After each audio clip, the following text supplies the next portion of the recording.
ಬಗ್ಗೆ, ಜೊತೆಗೆ ಯಾರ್ಯಾರು ಹೇಳಿದ್ದೀರಪ್ಪ ಅವ್ರ ವ್ಯಕ್ತಿತ್ವಗಳ ಬಗ್ಗೆ, ಈ MLAಗಳ ಬಗ್ಗೆ ಪೂರ್ಣ ಅಭ್ಯಾಸ ಇದೆಲ್ಲನೂ ಇರಬೇಕಾಗ್ತದೆ. ಕೇವಲ ನಾ ಅಧ್ಯಕ್ಷ ಆಗ್ತೀನಪ್ಪ ನನ್ನೆಲ್ಲ ಅದಂತ ಹೇಳಿದ್ರೆ ಆಗುವುದಿಲ್ಲ. ಮತ್ತು ಬೇರೆ ಆ ದಿಶೆಯಲ್ಲೇ ಇವತ್ತು ಯಾಕಂದರೆ DK ಶಿವಕುಮಾರ್ ಒಬ್ಬರು ಒಂದು ಜನರು ತಯಾರಾಗಿಲ್ಲ ಅಂತ ಎಲ್ಲರಿಗೂ ಗೊತ್ತಿದ್ದ ವಿಷಯ ಅದು. ನಮ್ಮ ಏನಪ್ಪ ಅಂದ್ರೆ ಹಿಂದಿದ್ದಂಥ ಏನೋ ನಮ್ಮ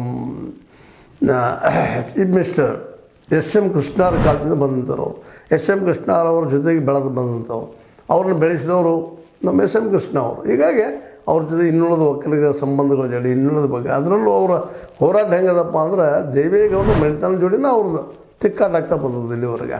ದೇವೇಗೌಡರನ್ನ ಸಿಡ್ಕೊಂಡು ಶುರುವಾಗ್ಯದ, ಸೋಲೋದು ಗೆಲ್ಲೋದು, ಅವ್ರ ಜೊತೆ ರಾಜಕೀಯ ಮಾಡೋದು. ಹೀಗಾಗಿ ಒಕ್ಕಲಿಗ ಸಮುದಾಯದಲ್ಲಿ ಒಂದು ಕಾಂಗ್ರೆಸ್ನಿಂದ ದೊಡ್ಡ ವ್ಯಕ್ತಿತ್ವ ಬೆಳೆದಿತ್ತು. ಅಂಥ ಒಂದು ವ್ಯಕ್ತಿತ್ವ ಈಗ ಸಿದ್ದರಾಮಯ್ಯ ಅಂತ ಬಿಟ್ಟರೆ ಇನ್ಯಾರಿದಾರ ಅಂದಾಗ ಸಹಜವಾಗಿ ಒಂದು 4 ಹೆಸರುಗಳು ಬರ್ತಿರ್ತಾವೆ. ಅವ್ರೊಳಗೆ ಯಾರನ್ನು ಮಾಡ್ಬೋದು, ಅದು ಇವ್ರನ್ನ ಕಂಟಿನ್ಯೂಷನ್ ಮಾಡ್ಕೊಂಡು ಹೋಗ್ಬೋದ, ಅದು ಹೇಳಿಕ್ಕೆ ಸಾಧ್ಯ ಇಲ್ಲ. ಯಾಕಪ್ಪ ಅಂತಂದ್ರೆ ಯಾರನ್ನೋ ಬದಲು ಮಾಡಿ ಮತ್ತೆ ಹೊಸ ಸಮಸ್ಯೆ ಹುಟ್ಟಾಕ್ಬಿಟ್ಲು, ಇವರು ಅದರಪ್ಪ ಇವರ ಮಾಡ್ಕೊಂಡು ಹೋಗಲಿ ಅಂತೇಳಿ. ಹಾಗಾದರೆ ಇವ್ರು ನೀರಾವರಿ ಸಚಿವ ಸ್ಥಾನ ಬಿಟ್ಟು ಕೊಡ್ತಾರೇನೋ ನೋಡ್ಬೇಕು ಅದನ್ನು. ಯಾಕಪ್ಪ ಅಂತಂದ್ರೆ ಸಚಿವ ಸ್ಥಾನ ಬೇಕಾಗಿದೆ, ಉಪಮುಖ್ಯಮಂತ್ರಿ ಸ್ಥಾನ ಹೋದ, ಜೊತೆಗೆ ಈ ಅಧ್ಯಕ್ಷ ಸ್ಥಾನ, ಈ ಮೂರೂ ನಿರ್ವಹಿಸ್ಕೊಂಡು ಹೋಗ್ತಾನಪ್ಪ ಅನ್ನೋದು ಅದರ.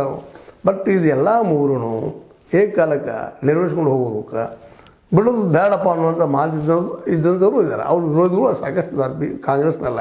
ಅವರು ಅದನ್ನು ವಿರೋಧ ಮಾಡ್ತಾ ಇದ್ದಾರೆ. ಅವ್ರನ್ನೂ ಅಧ್ಯಕ್ಷ ಸ್ಥಾನದಿಂದ ಬಿಡಿಸ್ರಿ, ಇಲ್ಲ ಸಚಿವರನ್ನು ಮಾಡಿರಿ, ಇಲ್ಲ ಅಧ್ಯಕ್ಷರು ಮಾಡಿರಿ ಅಂತ ಹೇಳ್ತಾ ಇದ್ದಾರೆ. ಈ ಎಲ್ಲ ನೆಲೆಯಲ್ಲಿ ಈಗೇನು ಅಧ್ಯಕ್ಷ ಸ್ಥಾನ ಚರ್ಚೆ ಶುರುವಾಗಿದೆಯಲ್ಲ, ಯಾರನ್ನ ಮಾಡ್ಬೇಕಂತೇಳಿ ಅದರಲ್ಲೇ ಒಂದು ಸ್ವಲ್ಪ ಹೆಚ್ಚಿಗೆ ಮುಂಬಿಗೆ ಬರುತ್ತಿರುವಂಥ ಹೆಸರು KN ರಾಜಣ್ಣವರು. ಅವ್ರಿಗಾರು ಒಂದಿಷ್ಟು ಸಲ ಅಂದ್ಕೊಂಡಿದ್ದಾರೆ, ನನ್ನ ಮಾಡಿದರೆ ನಾನು ಸಚಿವ ಸ್ಥಾನ ಬಿಡ್ತೀನಪ್ಪ ಅನ್ನುವಂಥ ಮಾತನ್ನು ಮಾತಾಡಿದ್ದಾರೆ. ವಯಸ್ಸಾದವ್ರು ಅದಾರ, ಆ ಭಾಗದಲ್ಲೇ ದಕ್ಷಿಣ ಕರ್ನಾಟಕದ ಒಳ್ಳೆಯ ಹೆಸರಿದ್ದಂಥವ್ರು ಅದಾರ, ಅವ್ರು ನನ್ನ ಮಾಡ್ರಿ ಅನ್ನುವಾಗ ಸ್ವಚ್ಛವಾಗಿ ಹೇಳ್ತಾ ಇದ್ದಾರೆ.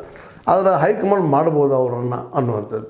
ಅದ್ರ ಜೊತೆ ಇನ್ನೊಂದು ಇತ್ತೀಚೆಗೆ ನಮ್ಮ ಸತೀಶ್ ಜಾರಕಿಹೊಳಿ ಅವ್ರ ಹೆಸರು ಕೇಳಿ ಬರ್ತಾಯಿದೆ, ಅವ್ರನ್ನೂ ಅಧ್ಯಕ್ಷನ ಮಾಡ್ರಿ ಅಂತ.